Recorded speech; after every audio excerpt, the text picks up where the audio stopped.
Taste the Daily.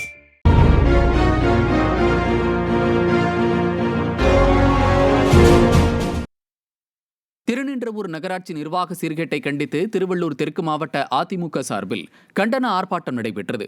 மாவட்ட செயலாளர் Alexander தலைமையில் முன்னாள் அமைச்சர் அப்துல் ரஹீம் மற்றும் கழக அமைப்பு செயலாளர் திருவேற்காடு சீனிவாசன் ஆகியோர் முன்னிலை வகித்தனர். இந்த ஆர்ப்பாட்டத்தில் முன்னாள் அமைச்சரும் கழக இலக்கிய அணி செயலாளருமான முனைவர் எஸ் வைகை செல்வன் கலந்து கொண்டு சிறப்புரையாற்றினார். ஆர்ப்பாட்டத்தில் பங்கேற்ற கழக நிர்வாகிகள் மற்றும் பொதுமக்கள் ஸ்டாலினின் ஃபெயிலியர் மாடல் ஆட்சிக்கு எதிராக முழக்கங்களை எழுப்பினர். நீங்க வீடு வீடுக்கு கதவை தட்டி வாக்கு சேகரித்து அவருடைய தொலைபேசி எண்களை வாங்கி ஓடிபி நம்பரை கொடுத்து ஏமாற்றுகிற வேலை இனி எடுபடாது. 4.5 வருட காலத்தில் நீங்கள் நல்லாட்சி நடத்திருந்தால் உங்கள் வீட்டு கதவைத்தான் மக்கள் தட்டி இருப்பார்கள். நீங்கள் ஏன் இன்னொரு வீட்டு கதவை தட்ட வேண்டும்? இதிலிருந்தே தெரிந்துவிட்டது திமுகவுக்கு தோல்வி பயம் தொடங்கிவிட்டது.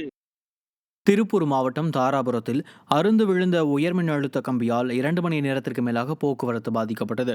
பழனி, திண்டுக்கல், மதுரை உள்ளிட்ட பகுதிகளுக்கு செல்ல வேண்டிய வாகனங்கள் மின்கம்பிகளை அப்புறப்படுத்தும் வரை நீண்ட வரிசையில் காத்திருந்ததால் பொதுமக்கள் அவதிப்பட்டனர். ஸ்டாலினின் ஃபெயிலியர் மாடல் அரசின் மின்சாரத்துறையின் அலட்சியத்தால் இயல்பு வாழ்க்கை பாதிக்கப்படுவதாக மக்கள் குற்றம் சாட்டினர்.